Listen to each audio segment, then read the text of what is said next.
Now, evolution of transceivers. Going to go into sort of the history. This all starts kind of right around Y2K. In 1999, we see the first release of 1 gig data rate transceivers. Some folks might be familiar with the GBIC, so the gigabit interface card, the SFF, the SFP. I don't actually know too much about the difference between the SFF and the SFP. My hunch is the SFP was maybe a little bit smaller than the SFF. Ultimately, in the age of, you know, Blu-ray versus HD DVDs, right? We saw the same thing happen here with transceivers where GBICs and SFFs have kind of gone the way of the dinosaur. And then if we follow sort of Moore's law, computing, processing technology, 4 years after the release of the 1 gig, we see 10 gig come to the plate. Primary form factors we saw there are ZenPack, X2, XPack, XFP, SFP Plus. Again, what you ended up seeing here is the SFP Plus one, and all the other form factors basically went extinct. Primary reason is miniaturization, bandwidth demand. The bandwidth was the same on these form factors, but the SFP, SFP Plus was smallest. Power consumption and the heat dissipation demands were the least. So that's why you saw those ultimately win. Then we continue with Moore's law again. It takes 4 years before we see another release of transceivers. This time we see the 40 gig evolution with the QSFP, QSFP Plus. Basically, so what does a QSFP stand for? It stands for a quad small form factor pluggable.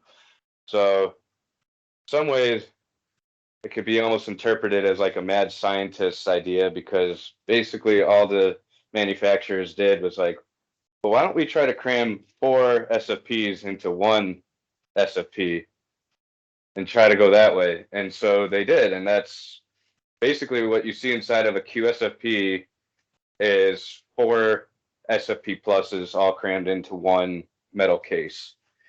And then not too long after that, 40 gig is released, and 2 years later we have 100 gig released. So with 100 gig, we see the CFP, CFP2, CFP4, and then 2 variations of the QSFP 28. One of the things you can kind of notice there, the optical characteristics. So the CFP was 10 by 10 gig lanes. Then the CFP2, CFP4, QSFP 28 were 4 by 25 gigs. So basically, the way to think about that is the 4 implies the number of optical lanes or optical signals that are being transmitted. And then the 25 gig is the data rate, or the baud rate. So like, that's how you get your 100 gig is it's really just 4 optical signals on 1 fiber. Now, can we think about those lanes as actually wavelengths, or are they independent wavelengths, or are they just like different channels within the same wavelength? So it is both. It depends on which type of QSFP 28 you are using. There are some that, I'm going to go back to this slide here, where you see the dual LC, where you have a single fiber coming out of the TX. So those ones will have an internal mux where you have 4 optical signals basically being muxed internally in the transceiver onto the fiber. And those will be in like the 1290 to 1310 nanometer wavelength range. There'll be 4 of them, and they almost act like they're mini DWDM type of optical signals, if that makes sense. Yeah, it does. Okay.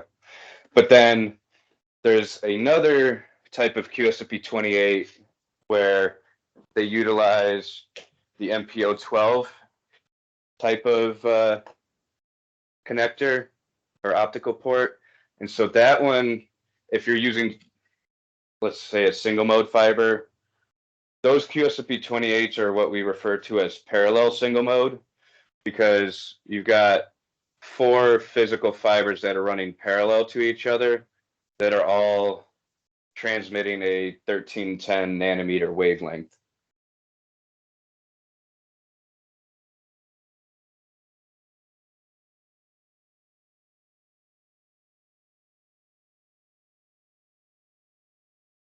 So, Oh, did we lose you? no, I'm here. Oh, okay. Welcome back. So we were as far as 2017, I think. Yes. So, yeah. So, 2009, 100 gig is released. Up until this point, we've seen a pretty steady trajectory of Moore's Law, where just every couple of years, everything on the computer processing side doubles. It took about 8 years before the industry is able to launch the next generation of fiber optic transceivers. And there are a couple of primary reasons for that, and a lot of it has to deal with sort of the optical limitations once you get sort of beyond 10 gig and 25 gig baud rates for a particular optical wavelength. And so that's where you start seeing the introduction, or more commonly use PAM4 versus NRZ. And it's also where you start seeing coherent being utilized a whole lot more as well. And then I'll go into some of the technical challenges a little bit more in depth later. This is just more high level for right now. So, quick recap. Do you want me to go over these sorts of slides, or do you think we can maybe move forward? I think we can bounce past this one. Okay. But we'll record it anyway. Oh, okay. Yeah. So questions to ask when deciding which transceiver to use. Admittedly, this slide's a little bit bare, but there is a lot to talk about. So number one, and ultimately the single most important piece for us, is the host. Fortunately, we live in a world where if I were to take a Juniper transceiver or Juniper labeled SFP and try to plug it into a Cisco router, it's not going to turn on. So one of the things we have to know is what exactly are you plugging it into? And that has to do with the EEPROM primarily. Well, in addition to make sure also we're giving you the right form factor, but that's question number 2. Number 3 is the distance loss and link budget. So one of the things, or one of the questions a lot of the audience might be asking themselves at some point is, why are there so many different types of SFPs in terms of link budget? There's a 10 kilometer, a 20 kilometer, a 40 kilometer, 80 kilometer. And that largely has to do with, there's a Goldilocks zone with transceivers of making sure that when the receiver is receiving an optical signal, that it's not coming in too hot, that it's like overloading the receiver, and we can't have that signal come in too low that the receiver doesn't see enough light to actually make sense. So the whole purpose of the distance loss link budget is to make sure we're in that Goldilocks zone. The medium, i.e. cable type, so are you using multi-mode fiber? Are you using single mode fiber? Or is this a copper cable application? A lot of management ports on switches go with copper, so we'll have a copper SFP plug-in. Lastly is the fiber connector type. And this is important, kind of back to one of your questions with the 100 gig, where transceivers primarily come with 2 types of optical ports today that we see, which is it's either a dual LC or it's an MPO12. A lot of when you guys do go into PON optics, those ones will have an SC port on them. So again, it's important to know what is this plugging into on the electrical side and what is it plugging into on the optical side. Then lastly is the temperature rating. Are you using this in a temperature controlled environment? Because if that's the case, that solves a lot of headaches. Are you plugging this into an RPD in the middle of downtown Houston in the middle of summer? Well, then we're going to have to go with an extended or high temp range to make sure that, the part's still functional at, 150 degrees. So this is interesting, and these are important factors to consider.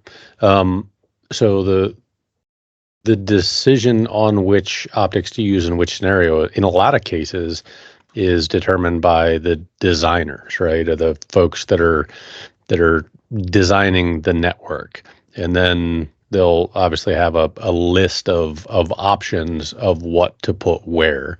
Now on the field side, I think it's largely been determined, based on the design as to what optics should go, in the node or in the remote PHY device that you mentioned.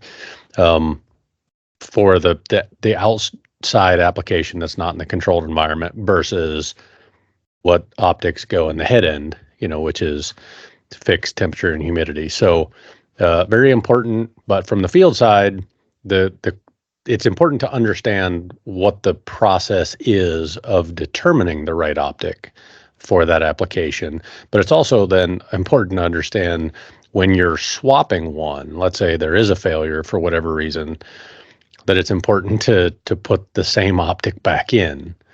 Or if the wrong one gets put in, then obviously that can have an impact on that mean time before a failure or the usable lifespan of it. And, maybe we need to understand the process of determining what is the right optic for this scenario, because it may have to change. And then the other point is over time, as the systems upgrade, and you may need different optics, whether it because of data rate or wavelength or some other design change factor that might require a technician to switch and put a different SFP in a piece of hardware. So good discussion, and all of the considering factors on what optics to use in what scenario. Yeah. Next, we can talk fiber types and connector types.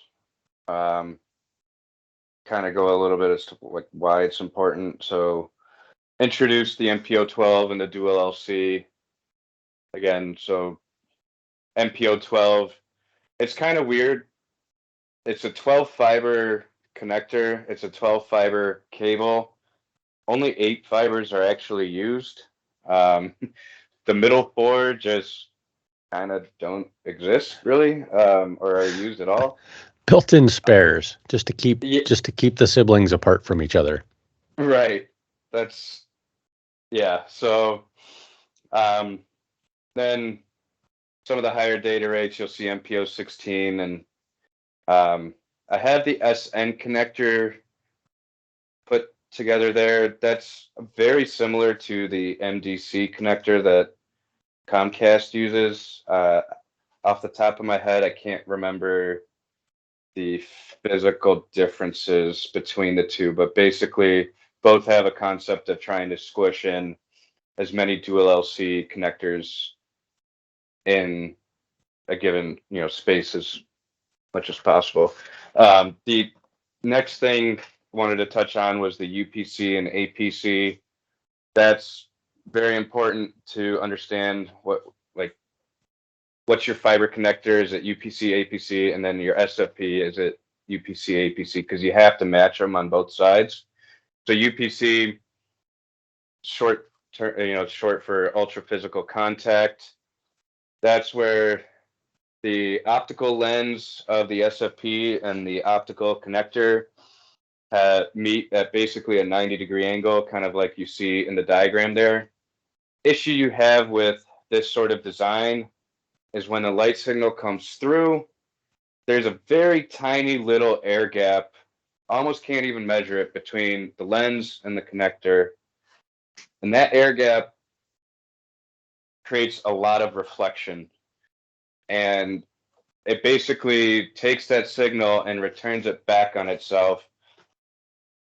And it doesn't really cause too many problems other than basically for every connector you have, you want to factor in about 0.25 dBm of signal loss. It doesn't interfere with the signal integrity or data that's being transmitted. It's just, if you have a physical path with it going through 16 or 20 different splices or connectors, you're going to see all of those connectors add up to, reducing the amount of distance you can actually transmit a signal. Now, APC, the concept behind APC here is, so instead of allowing the light to go directly across that little air gap, that cut of the APC is at 8 degrees, which allows for the light to reflect back away from the original direction of the vector of the signal. What does this do for performance? So if you factor in on average about 2.5 dB of loss for the UPC, you get about 0.1 dB of loss for APC.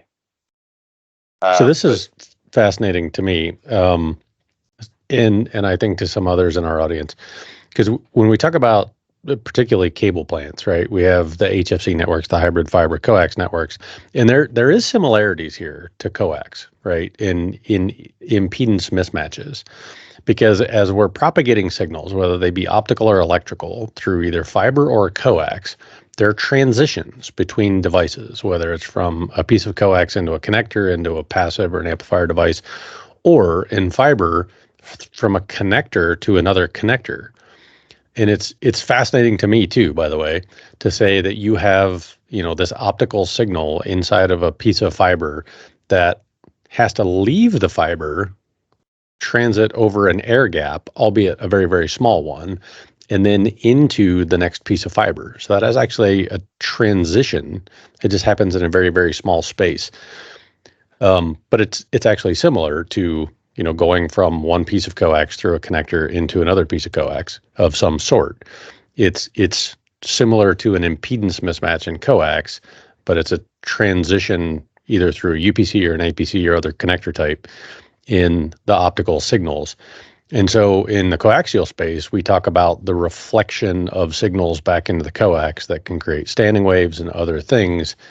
It's fairly similar in optics, where you can have that backscatter, or that reflection off of the end face of that connector back in the direction of travel through the medium. It just manifests itself differently. We don't have standing waves in optics, but something similar. Something similar, and I forgive me for not knowing the coax world well enough, but it sounds like, at least with the optics, it's not as big of an issue. Would that be correct? That's a true statement. Yeah, maintaining the impedance in the coaxial network is critical, because in transmission theory 101 of everything, right, is you want all of the incident energy ultimately to be absorbed by the load, whether that's the medium itself or the received device. So you have to kind of match all that and say, how much power am I sending down the conductor? How much power do I expect to receive at my object device, the other end? And then you design around that, whether it be optical or coaxial. You mentioned link budgets and link distances and link loss and all those things that determine how much power are you putting in one end versus how much power you expect to receive at the other end, based on the link loss budget. Okay, got it. I need 2 seconds to. Something just happened with my headphones where you kind of became robotic. I gotta just reset them real quick. If you give me like 15 seconds. No worries. We can pause and edit. So we'll take this to say thank you all for joining us on today's episode of Tech Talk. This is Mike Odell from the Penn, Ohio SCTE chapter with Yarick Merkelov from Precision Optical Technologies, also of the Eastern PA chapter. And we're talking about SFPs. So thank you to Precision Optical Technologies for this episode of Tech Talk. And also to our video editing team over at Maximum Overdrive for all of your digital marketing and video editing needs. Look for Maximum Overdrive. Awesome. All right, I'm back. So I think we covered most of this. I think I just got to get into the single mode versus multi-mode fiber here. Yep.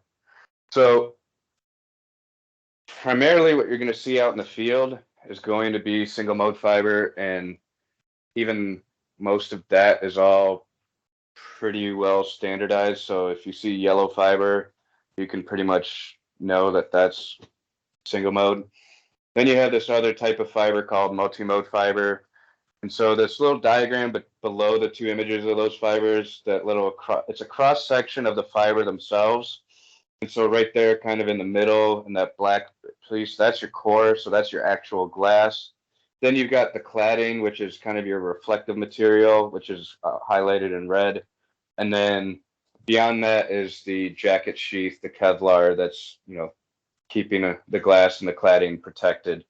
You'll notice single mode, you've got a very small pipe. What is that? 8 to 9 micrometers, microns. Yeah. Whereas you go into multi-mode, it can vary anywhere from 50 to 62.5 microns. Now, why is there single mode versus multi-mode, and what does it actually mean? So in single mode, the laser takes a single path.